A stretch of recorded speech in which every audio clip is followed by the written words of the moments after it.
All right, guys, welcome back to our wonderful community game here of subscribers.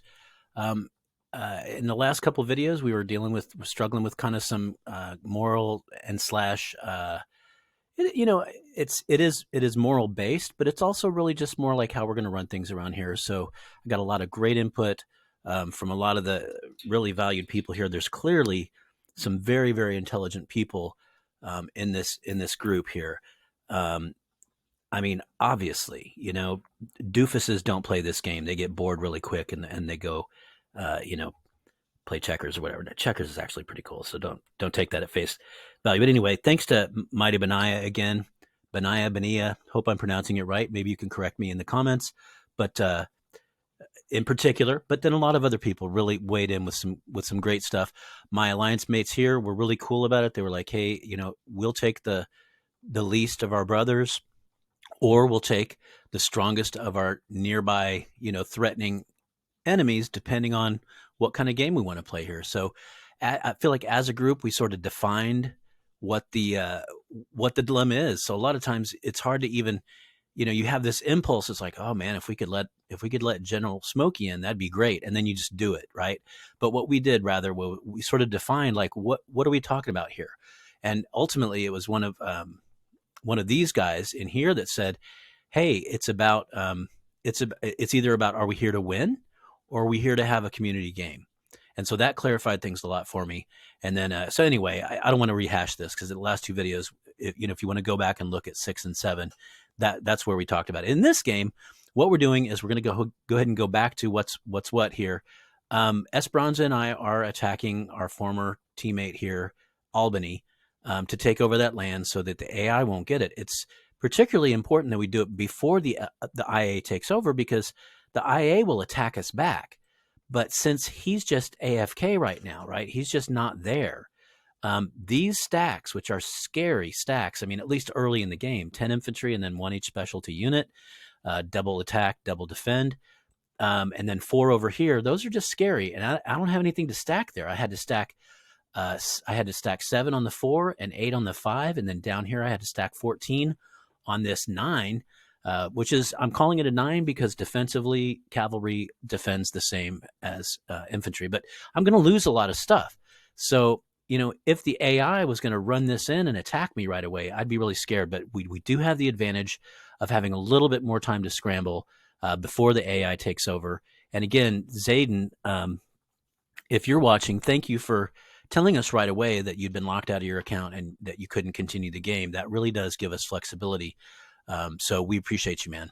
So without further ado, let's go ahead and go over here to Albany. Let's go ahead and go to our diplomacy status. And here we are. Albany, don't want to do the wrong person, obviously. And so with the click of a button, we're going to say goodbye, brother. And we really enjoyed playing this game with you. I hope you get a different account and come on back to us.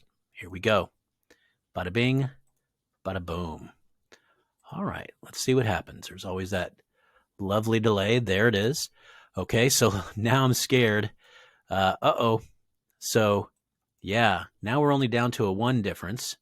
So this is where morale comes in, which I did not check at all. 52 morale versus 46. Okay, my morale is higher than his, and 58 versus 43. So I figured it would be, but I wasn't sure. Okay, so now I do like this 3-tone system, kind of, as I put it.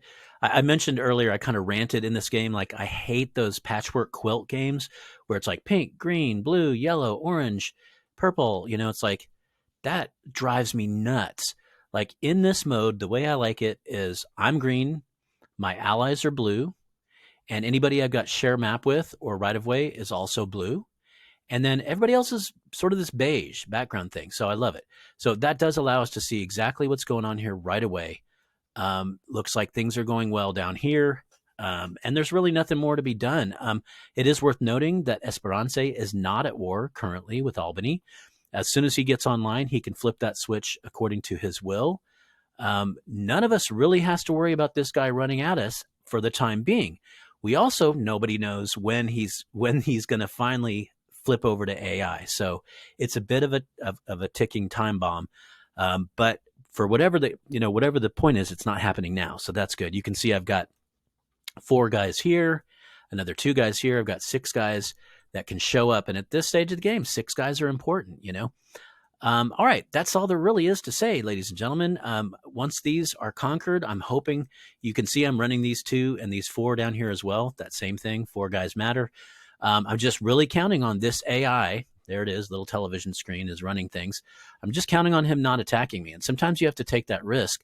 I've seen a lot of people go in half-assed and then they fail. And now you got half an army that you kept behind and no chance of conquering in. So I say, if you're going to go all in, especially if it's close battles like this, just go for it. Really, just go for it. Okay. Thanks, guys, for checking in. Also, thank you for everybody who weighed in and helped us to make that decision. I think we've got it all figured out now, so I appreciate it. And thanks a lot, guys. I'll see you next time. Adios, amigos.